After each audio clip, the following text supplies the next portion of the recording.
Norse myths.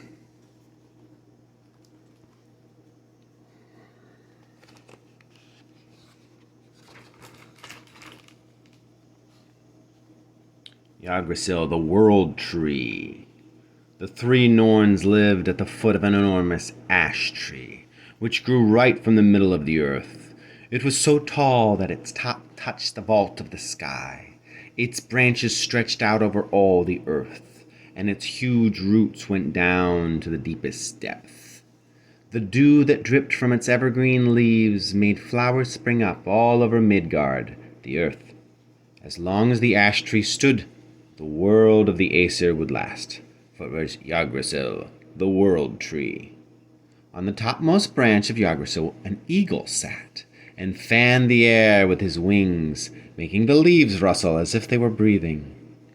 With his sharp eyes he scanned the four corners of the earth, and a little bright-eyed hawk perched on his beak, helping him to keep watch.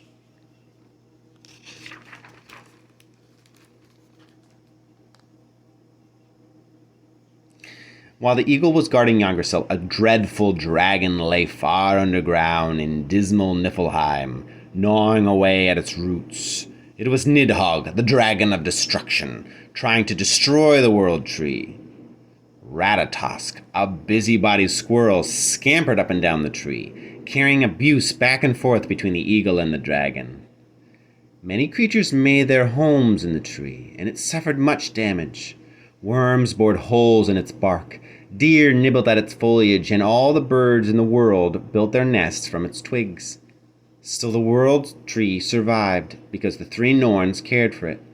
At the foot of the tree there was a sacred pool with snow-white swans swimming in it. Every morning the three Norns scooped up water from the pool and sprinkled it upon the tree. This water was so magic and so pure that it healed all of Yggsrasil's wounds. As the population on Earth had increased, so had the godly population. Odin, Hoenir, and Loder had taken for their wives many beautiful Jotun maidens who had made them the fathers of strong young gods and lovely goddesses. Odin himself was the father of 9 of the great new gods.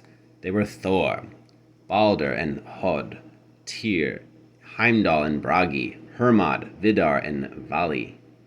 They were all high and holy, but Odin came to be the first among the Aesir. To gain greater power, he hanged himself on Yggsrasil's wind-swept branches. Odin sacrificed to Odin. For 9 nights and 9 days he hung there, suffering in silence, staring at the twig-strewn ground without closing an eye. On the 9th night he saw the twigs that dropped from Yggsrasil fell into shapes which spelled out words and symbols. Thus he discovered the magic of the runic letters, which he would share with the Aesir and the wise men on earth. Whoever could master the runic alphabet and carve the magic letters on wood or stone possessed great powers. Through reading and writing, men could now send their words to others who were far away. They could even share their thoughts with those who were not yet born. But the runes were dangerous too.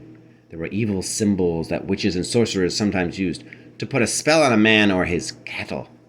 When Odin came down from Yggsrasil, he was the All-Father, the father of Aesir and men, wisest of them all. His 2 brothers, Hoenir and Loder, with whom he had created the world of the Aesir, faded into the background to make more room for him, and all the other Aesir turned to him for advice, just as children turn to their father.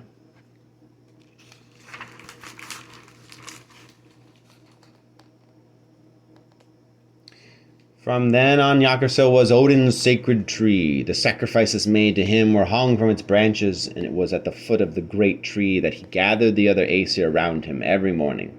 There they sat in council and loudly debated what was just or unjust, and decided the course of Asgard and Earth. Everyone had his say, and when a matter of great importance was debated, even the Aesir, the goddesses, were called in.